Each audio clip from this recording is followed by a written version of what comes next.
There are three ways in which space travel will bother me if it reaches the stage for which most people are hoping.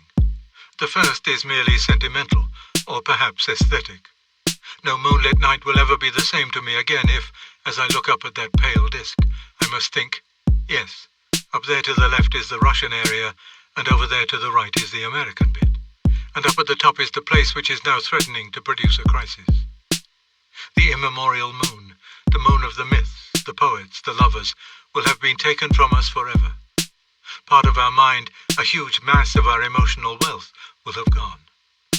Artemis, Diana, the silver planet belonged in that fashion to all humanity. He who first reaches it steals something from us all. Secondly, a more practical issue will arise when, if ever, we discover rational creatures on other planets. I think myself this is a very remote contingency. The balance of probability is against life on any other planet of the solar system. We shall hardly find it nearer than the stars. And even if we reach the moon, we shall be no nearer to stellar travel than the first man who paddled across a river was to crossing the Pacific.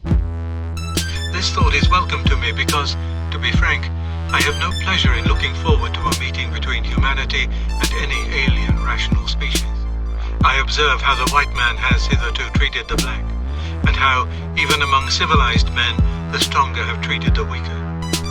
If we encounter in the depth of space a race, however innocent and amiable, which is technologically weaker than ourselves, I do not doubt that the same revolting story will be repeated.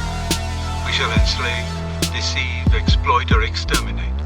At the very least, we shall corrupt it with our vices and infect it with our diseases.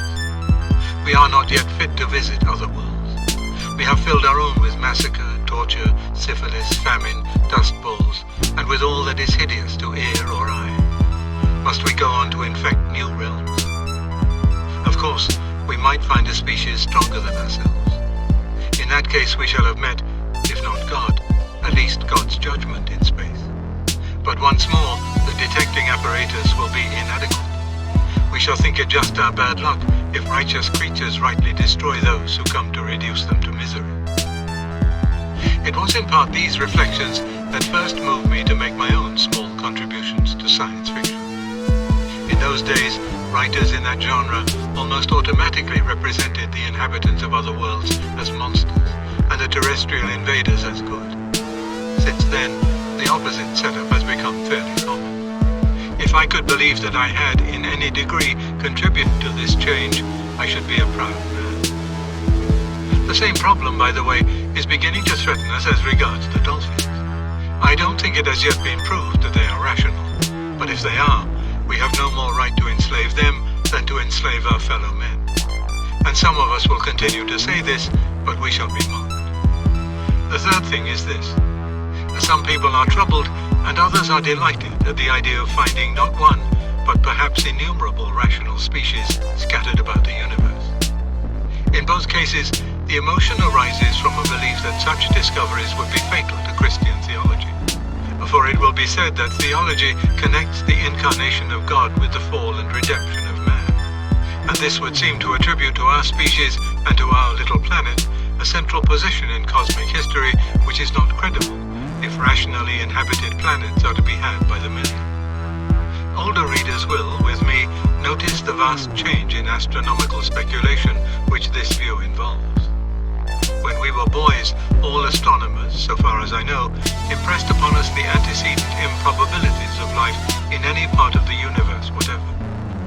It was not thought unlikely that this Earth was the solitary exception to a universal reign of the inorganic.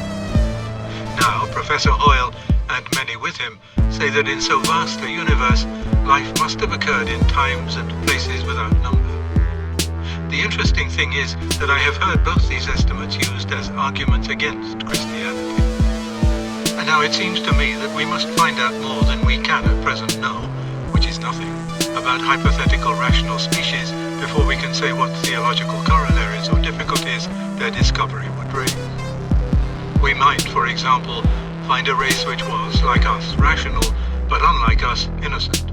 No wars nor any other wickedness among them. All peace and good fellowship. I don't think any Christian would be puzzled to find out they knew no story of an incarnation or redemption.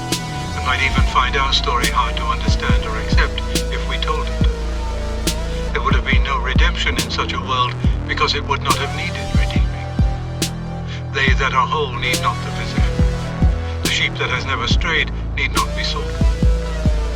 We should have much to learn from such people and nothing to teach them.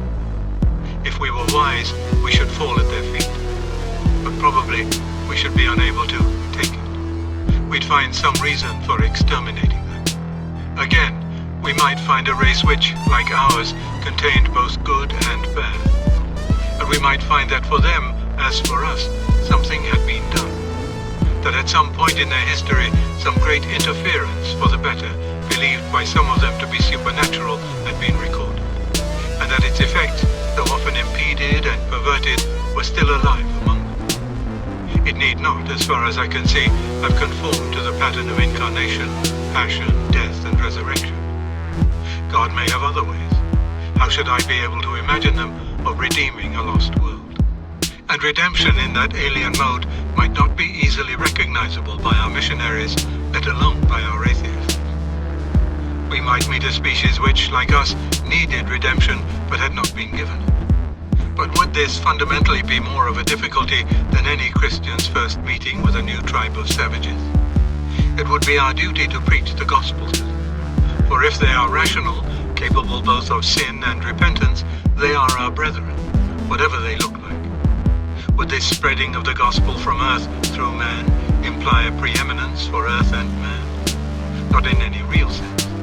If a thing is to begin at all, it must begin at some particular time and place. At any time and place raises the question, why just then and just there? One can conceive an extraterrestrial development of Christianity so brilliant that Earth's place in the story might sink to that of a prologue. Finally, we might find a race which was strictly diabolical. No tiniest spark felt in them from which any goodness could ever be coaxed into the feeblest glow. All of them incurably perverted through and through. What then? We Christians had always been told that there were creatures like that in existence. True, we thought they were all incorporeal spirits. A minor readjustment thus becomes necessary. But all this is in the realm of fantastic speculation. We are trying to cross a bridge not only before we come to it, but even before we know there is a river that needs bridging.